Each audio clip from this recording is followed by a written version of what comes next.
नमस्कार दोस्तों, मैं आपका अपना साथी मनीष कुमार आपके लिए ले आया हूँ एक नई वीडियोस जिस पे आपको कुछ नया मिलेगा। और दोस्तों, मैं आप लोगों को आज बताना चाहता हूँ कुछ ऐसे यूजेस जिसमें हम लोग बहुत कंफ्यूज रहते हैं। अगर हम करना कुछ चाहते हैं कि हमें ये क्या जानकारी है, तो हम उसमें बहुत कंफ्यूज हो जाते हैं, पूरी तरह से माइंड डाइवर्ट हो जाता है कि इनमें किस चीज़ का प्रयोग करना है। तो दोस्तों आज का टॉपिक है लेट एंड गिव। दोस्तों, लेट का मतलब भी होता है इजाज़त,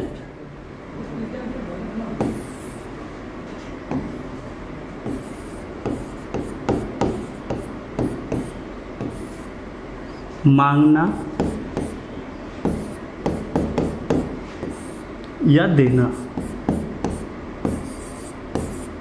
इजाज़त मांगना या देना। और गिव मीन्स देना। क्वेश्चन माइंड में ज़रूर बन गया होगा कि लेट एंड गिव बहुत ही शॉर्ट फैक्ट है, ज़्यादा मैं आपका टाइम नहीं लूँगा। बस आप ये समझ सकते हैं लेट और गिव में क्या अंतर है। लेट एंड गिव दोनों एक तरीके से ऐसा लगेंगे जैसे ये एक दूसरे के सिनोनिम में मिलते जुलते हैं, लेकिन मैं आपको बताना चाहूँगा दोस्तों, लेट और गिव दोनों से एक दूसरे से हमेशा अलग है। इनसे अलग है, हट के जैसा भी हम करना चाहते हैं, इसमें बेहतर अगर करना चाहते हैं तो हमें यहाँ पे ये देखने को मिलता है कि लेट और गिव कैसे एक दूसरे से अलग है। तो दोस्तों, सबसे पहले आज मैं बताऊँगा आपको कि लेट और गिव के फैक्ट में थोड़ा सा आपको समझने की ज़रूरी है कि लेट और गिव को कैसे समझा सकता है। लेट मीन्स इजाज़त मांगना या देना होता है। तो लेट और गिव के साथ हम दो फैक्ट ले लेते हैं। यहाँ पे लेट का प्रयोग,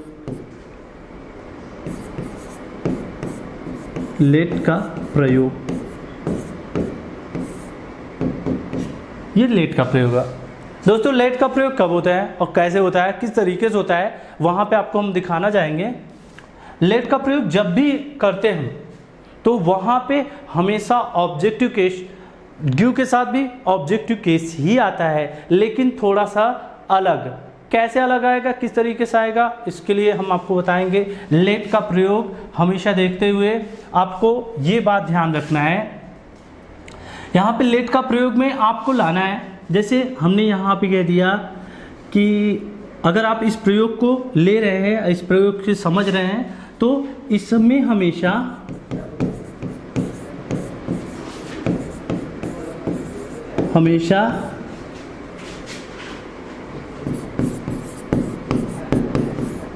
किसी वाक्य के अंत में, इसमें हमेशा किसी वाक्य के अंत में वर्ब आता है। इसमें हमेशा किसी वाक्य के अंत में वर्ब आता है। और जैसे में अगर हम लोग बात करें तो यहाँ पे इस तरीके से भी समझ सकते हैं, हमने लेट को मॉडिफाइज कर दिया। अब हम लोग बात करते हैं गिव। आखिर गिव का प्रयोग क्या होता है, तो गिव का प्रयोग, ठीक है, छोटा सा प्रयोग लेंगे। गिव का प्रयोग में क्या होता है,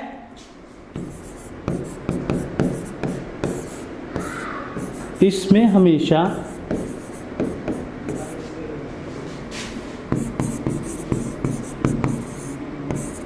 किसी भी वाक्य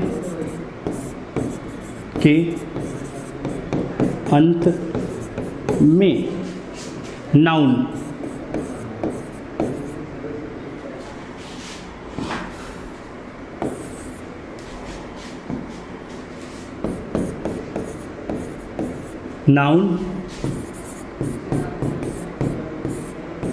आता है।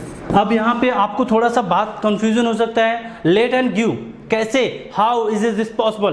पॉसिबल है दोस्तों, आपको ज़्यादा कुछ नहीं करना है। लेट और गिव के प्रयोग में क्या होता है, किस तरीके देखे हमने बोला है, इसमें बताया है, इसमें हमेशा किसी वाक्य के अंत में वर्ब आता है।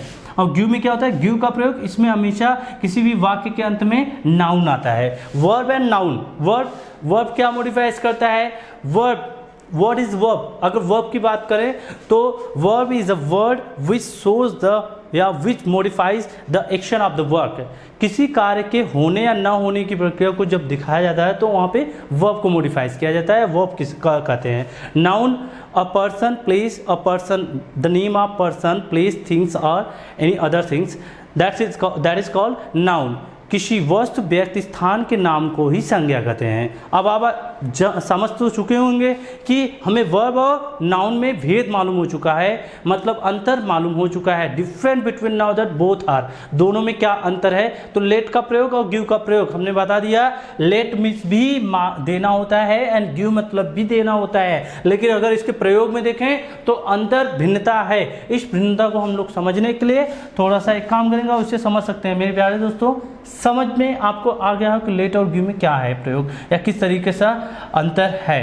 तो दोस्तों ज़्यादा देर ना करते हुए आपको लेकर चलते हैं इसके अगले टारगेट पे।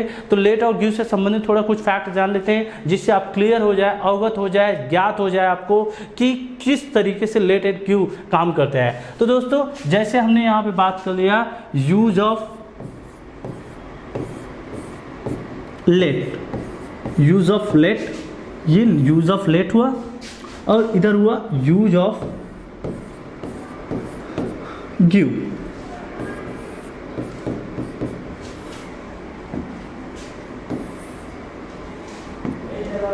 यूज ऑफ गिव, तो ये हुआ हमारे दोनों फैक्ट। और यहाँ पे हम लोग समझेंगे use of let and use of give. Use of let, let means क्या, जैसे क्या होता है, हमने एक यहाँ पे छोटा सा फैक्ट लिया, मुझे जाने दो, ऐसा हम लोग बोलते हैं। तो नॉर्मल सा वर्ड है, हम लोग यूटिलाइज भी करते हैं इस चीज़ को, जानते हैं या यूज़ करते हैं। तो मुझे जाने दो तो क्या होगा? लेट मी गो, लेट मी गो। हमने यहाँ पे बताया कि दोनों फैक्ट में सिनोनिम या मिलता जुलता वर्ड रहेगा।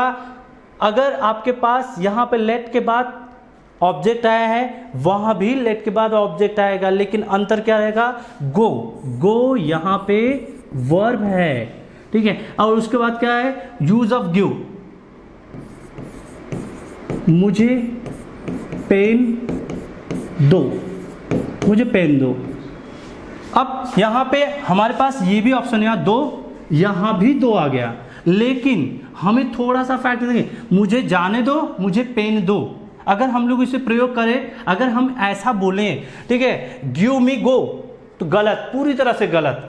लेकिन अगर हमें इस तरीके से लाना है, मुझे जाने दो तो लेट मी गो, ये सही है, इस मायने में पूरी तरह से सही है। मुझे पेन दो, लेट, अगर यहाँ पे अगर लेट का प्रयोग कर दे रहे हैं, लेट मी पेन या लेट मी कलम, ऐसे जिसे बोलते हैं लेट मी मुझे कलम दो, तो आपको लेट मी पेन ऐसा बोलेंगे, पूरी तरह से रॉन्ग हो जाएगा, पूरी तरह से गलत हो जाएगा। तो दोस्तों आपको ये समझना है, मुझे यहाँ पे सब एक दूसरे से मिलते जुलते, यहाँ मुझे, यहाँ भी मुझे है, यहाँ जाने का सेंस यहाँ पे वर्ब को लिया गया है, यहाँ पेन का सेंस नाउन से लिया गया है। अगर हम जब प्रयोग में लाएंगे तो इसे हम लोग क्या करेंगे? गिव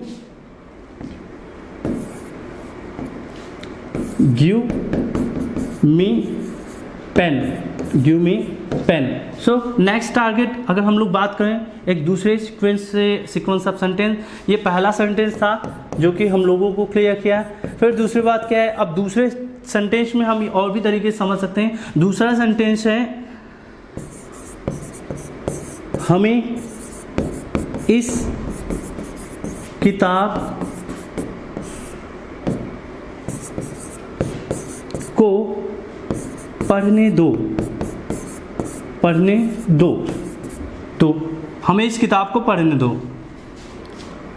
अब यही चीज यहां पे अगर आ गया, हमें इस किताब को दो, तो दोस्तों हमें इस किताब को पढ़ने दो, हमें इस किताब को दो। तो दोस्तों यहाँ पे हमें यहाँ भी आया है, यहाँ पर भी है। और इश का तो इश यहाँ पे भी है, किताब भी है, किताब भी मैच कर रहा है, को है यहाँ पढ़ने जो मॉडिफाइज कर रहा है ये वर्ब को मॉडिफाइज कर रहा है, ठीक है। और यहाँ पे किताब जो मॉडिफाइज करेगा वो नाउन को, उसमें भी नाउन आएगा लेकिन बस इसमें थोड़ा अलग तरीके से, अलग कैटेगरी से बनाएंगे। तो इसमें क्या आएगा, हमें इस किताब को पढ़ने दो, तो क्या होता है, let us read this book, let us read this book, let us read this book, हमें इस किताब को पढ़ने दो। हमें इस किताब को दो तो क्या होगा, give us this book, give us this book. Sure दोस्तों, आपको ये बात समझ में आ ही गया होगा कि हाँ हमें किस टारगेट पे कैसा क्या लेके चलना है। तो जैसा मैंने आपको बताया, use of let, use of give. Use of let का प्रयोग करते हैं कि किसी भी सेंटेंस के अंत में हमेशा आपका वर्ब आता है, वर्ब को मॉडिफाइज करता है। और यहाँ पे देख लीजिए कि रीड आया है लेकिन यहाँ पे रीड नहीं आया क्योंकि ऑलरेडी इस सेंटेंस में अलग फैक्ट दे रहा है, अलग तरीके से फैक्ट आपको बता रहा है। तो दोस्तों जहाँ तक उम्मीद करते हैं अगर इस तरीके से आपको समझना है तो आप आराम से समझ सकते हैं। Use of let, use of give दोनों एक दूसरे से मिलते जुलते रहेंगे लेकिन काम अलग करते हैं। लेट का प्रयोग हमेशा किसी भी सेंटेंस में, लेट का प्रयोग हमेशा अंत में आए हुए वर्ब को मॉडिफाइज करता है, बल्कि गिव का प्रयोग हमेशा अंत में आए हुए नाउन को मॉडिफाइज करता है। तो दोस्तों ये रहा लेट और गिव का प्रयोग। ऐसे ही हम आपको रोमांचक वीडियो आप तक पहुंचाते रहेंगे। दोस्तों आप इस वीडियो और हमारे इस चैनल से बने रहिए, आपको नए से नए वीडियोस को हम आप तक लाते रहेंगे। आपका अपना साथी मनीष कुमार आपके लिए हमेशा नए नए वीडियो आप तक उपलब्ध कराता रहेगा। और दोस्तों अंत तक ज़्यादा समय हम आपको बताना चाहते हैं कि अगर आपको ये दोनों यूज़ समझ में आया है, use of let and use of give, तो दोस्तों प्लीज़ इस चैनल को, इंग्लिश स्पोकन अड्डा, इस चैनल को सब्सक्राइब करना ना भूलें और वीडियो को ज़्यादा से ज़्यादा ग्रुप अपने फ्रेंड्स में शेयर, लाइक करना ना भूलें। Thank you so much, that's all for now.